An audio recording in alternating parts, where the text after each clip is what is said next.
غواړئ د غاښ درد مو په 1 دقیقه کې ارامه شي؟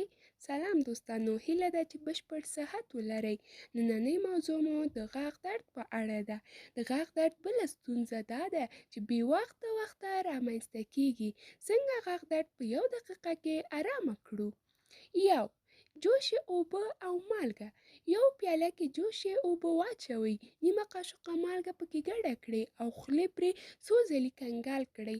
دغه نسخه د درد ترڅنګ د غاښ پړسوب ښه کولو کې هم مرسته کوي. 2. لونګ او تیلې. لونګ له پخوا راهیسې د غاښ درد لپاره استعمالیږي. لامل یې دا دی چې دا قدرتي مساله ده.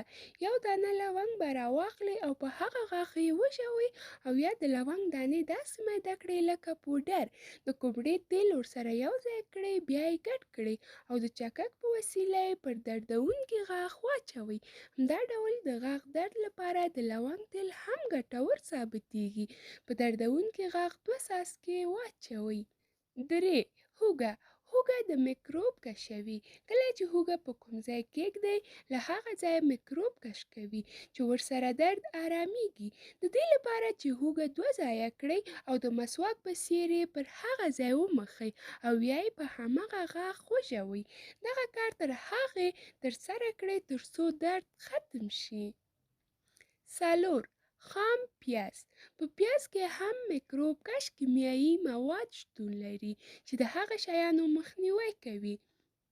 پیاز 1 ټوکړه راواخلئ او په دردونکي غاښ یې وژوئ. که چېرته له ډېره درد څخه ژولی نه شئ، نو بیا 1 برخه پیاز په هماغه غاښ کلک ونیسئ او یا یې ومښئ. 5. یخ یا واوره.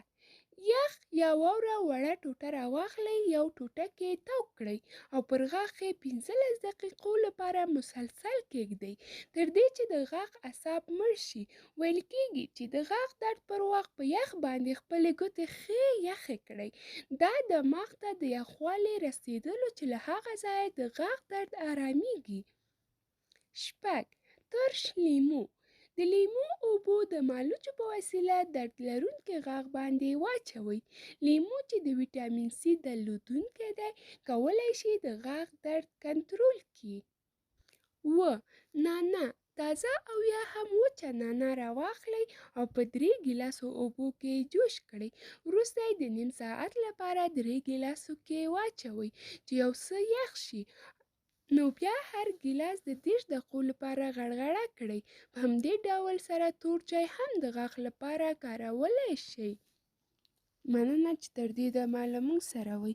هیله ده چې زموږ صفحه لایک او سبسکرایب کړئ تر څو وکولای شئ چې زموږ نوې ویډیوګانې وګورئ.